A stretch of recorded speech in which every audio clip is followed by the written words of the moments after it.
Oui, on va effectivement parler des croyances limitatives comme l'argent ne tombe pas du ciel, je n'y arriverai jamais. Donc toutes ces petites phrases qui nous détruisent en fait et qui détruisent notre confiance en nous.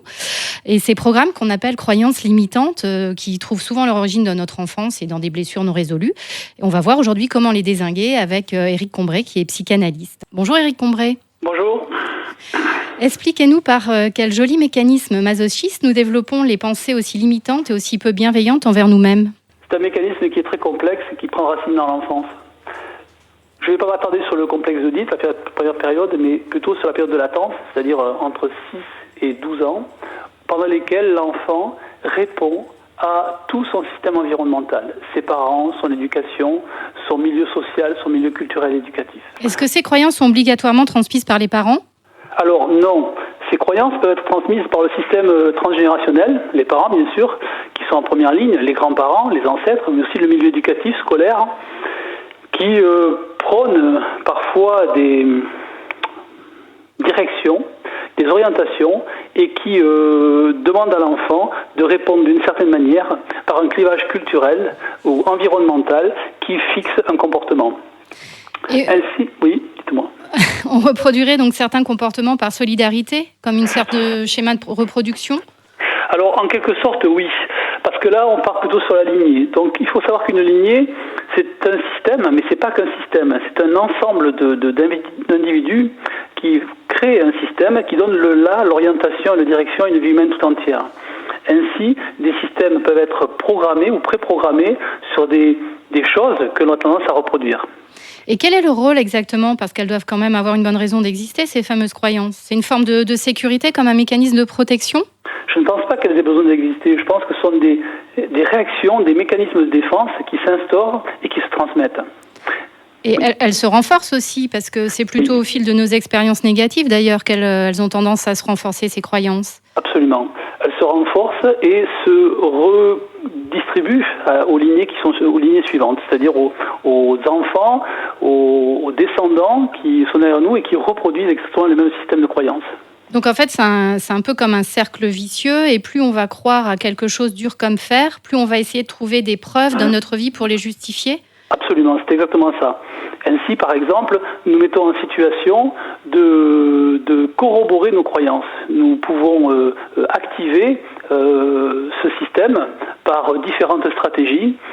Nous pouvons, par exemple, moi j'avais une jeune femme dans mon cabinet qui m'a dit « les hommes barbus sont dangereux ».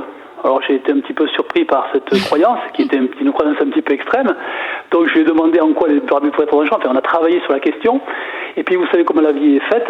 La semaine d'après, elle a reçu dans son pôle médical, là où elle travaillait, un barbu, voilà, qu'elle n'a pas arrêté d'agresser, parce qu'elle le trouvait dangereux.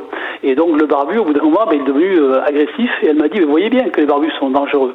Donc nous avons plusieurs systèmes de fixation. Nous avons la réalité, nous avons la perception de la réalité, nous avons une espèce de gigantesque table de mixage dans laquelle sont engrammées nos croyances depuis l'enfance, et nous avons la réponse à la réalité. Ainsi, par exemple, je vois un barbu, je le perçois, c'est un barbu, je le perçois, et je m'aperçois à travers tout le filtre que j'ai mis en place qu'il est dangereux.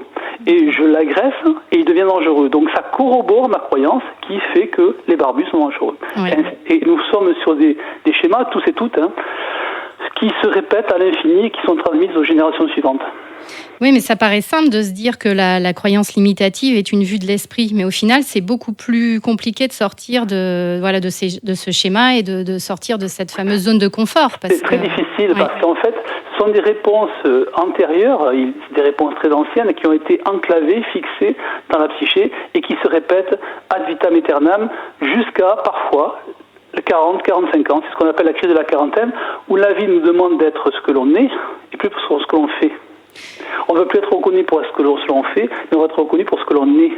Et donc ce masque social, ce masque culturel, parental, environnemental, des lignées anciennes, a tendance à se fissurer. Et c'est pour ça que nous souffrons beaucoup quelquefois à la quarantaine, parce que ce masque, comme l'appelait Jung, ce persona, qui était le masque de la tragédie grecque. Vous savez que dans la tragédie grecque, il y avait ces acteurs athéniens qui rentraient dans le Colisée, dans les théâtres antiques, ils étaient absolument ovationnés. Par contre, quand ils rentraient dans le marché à Athènes, personne ne les reconnaissait.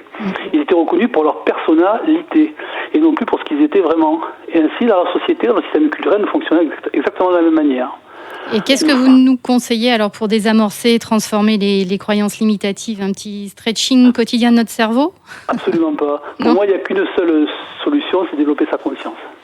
D'accord. Et est-ce qu'il suffit de se reprogrammer? Par exemple, on parle beaucoup des fameuses affirmations positives, les petites phrases positives. Est-ce que ça,